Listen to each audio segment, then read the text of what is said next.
แลแม่นให้ โอ้โห ไปดูให้ ตีนกับเลือดยั่ว โอ้เอาหน้านุ่ม300จ้ะ ๆอืม กุละ150เอาอันนั้นเนาะเออ เออ ถ้าเป็นสับปะรดบ่สับปะรดเอาหน้านุ่มบ่เอาหน้า ทะเบียนสับปะรด อันเด้มันส่งมาให้เบิ่งเลย มาเด้อมาเด้อพี่น้องนี่น้ำข้าวปุ้นเป็นตะแซ่บครับแตกจึงครึ่งเลย หน้าดูศีลหน้านุ่มหนา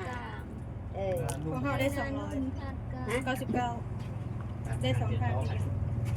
299ก็ซ้ำ300เนาะ ก็300เลยเทียบซะได้2ท่านเหรอ2ท่านคือกันอันนี้ก็299บาทหนึงก็ซ้ำกันนั่นแหละ แต่ว่าเราซื้อข้าวปุ้นยันตะจางแล้วคือรู้สึกไปว่าจางๆจืดๆอ่ะ พี่เทพ ชิมเลย ซื้อ1แถม1นั่นแหละเอาชุดละ300ซื้อพี่เทพบ่าว ชิมมาก่อน โอ้ได้ซ่า